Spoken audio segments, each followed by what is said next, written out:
The Department of Homeland Security is on its fourth day without a funding agreement, and lawmakers don't seem any closer to reaching a deal. In fact, members aren't even in Washington right now. So what does it mean and what happens next? Our Washington, D.C. correspondent Ben Hulack joins us now to explain.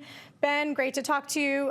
We know that lawmakers left Washington without a deal on how to fund the Department of Homeland Security. So first, let's talk about what happened with the negotiations. What went wrong?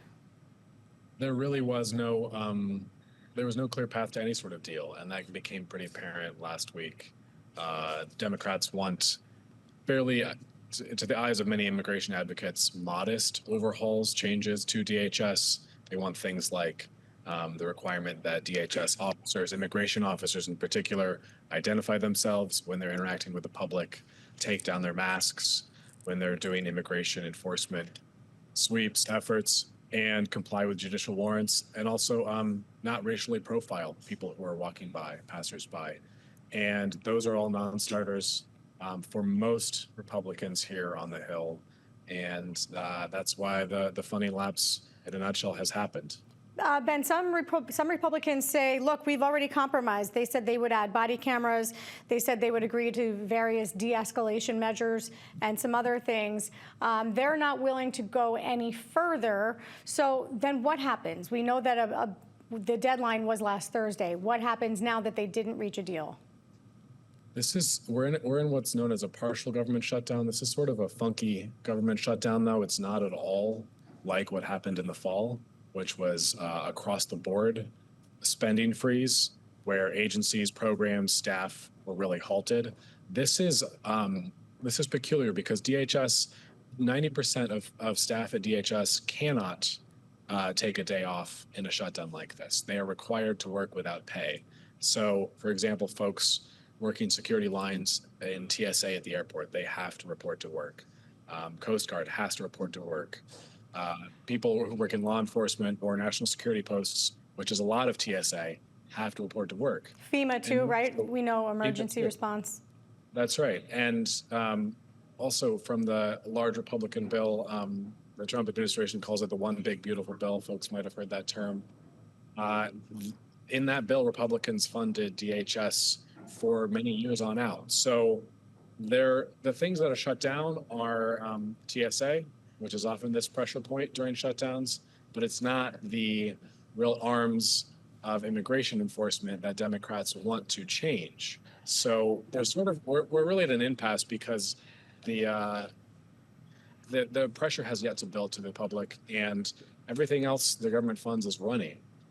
It's sort of an odd, as I said, peculiar situation we're in. Let me ask you this, Ben. We've seen these pressure points, as you call them, pain points, where certain workers are going without pay. It does end up being TSA that very often ends these shutdowns, but we seem to stretch it each time we go into these disagreements for longer and longer, each time, hitting these record points. How long was last shutdown, and do you think we'll see this play out perhaps longer, given the fact, like you said, that so much of this department is already funded? The shutdown in the fall was 43 days, and the House effectively sidelined itself. The Speaker, Mike Johnson, kept House Republicans, where they hold the majority here, out of Washington for weeks on end. And really, ultimately, what led to a breakthrough was, yes, in part, that public pressure. TSA, folks maybe at home are sick of me saying this, it is often the one breakthrough point.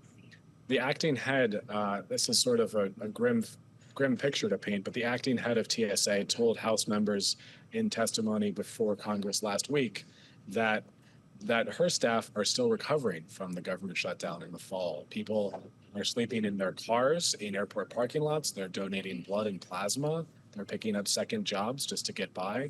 So this is a workforce that's been battered a lot in the first year plus of the Trump administration.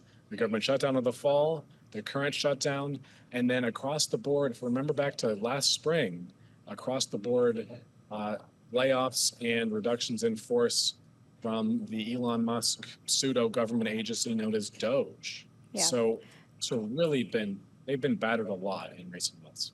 I want to switch gears in the time that we have left to talk about the Save America Act, which is a bill that's made its way through the House of Representatives that would make some drastic reforms to voting policies. What can you tell us about what that bill does? The bill would require nationwide that people prove they are U.S. citizens. And this is in many ways a search of a problem that does not exist. This is a Republican-led bill to eliminate widespread voting fraud, but widespread voting fraud in America is not real. That is not a thing. This has been repeatedly debunked.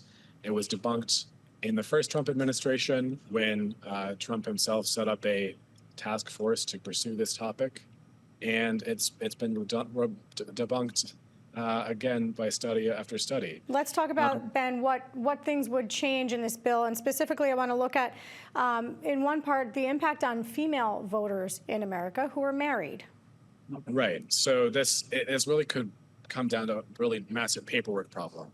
And if you are a married woman and you've changed your name and it differs from the name on your birth certificate, you could have a serious headache on your hands if you want to vote. What would you have to bring to prove that you are eligible to vote? You would have to line up both names, and that would be you'd be required to bring more forms of identification, and that is that is the sort of issue that sounds, on its face, yes, Americans voting in American elections sounds logical. Which is what we heard Congressman Jeff Van Drew say. He said, why would anyone vote against this? This is just proving that it's Americans voting in American elections. Who wouldn't be for that? Right.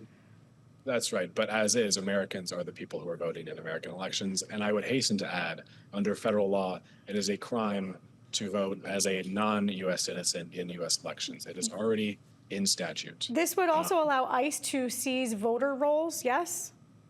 Yes, this is a slightly... this is not as detailed in the bill as I would wish it were, to give a good explanation to viewers about what this might mean. But yes, there is language that will allow DHS to seize voter rolls of various states. This almost certainly will not become law.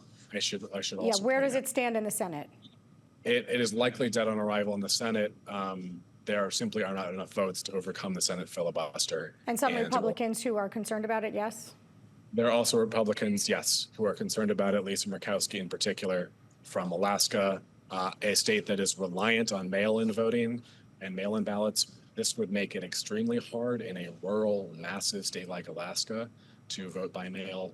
Tom Tillis he's an outgoing senator from North Carolina who's not running again and has been a fairly outspoken critic of the White House. He's had his own problems with this bill.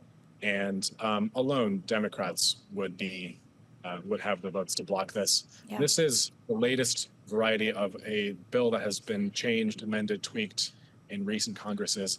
It has passed Republican houses. It has died in the Senate repeatedly. All right, Ben Hulock, we have to leave it there. Our Washington, D.C. correspondent, thanks a lot. My pleasure.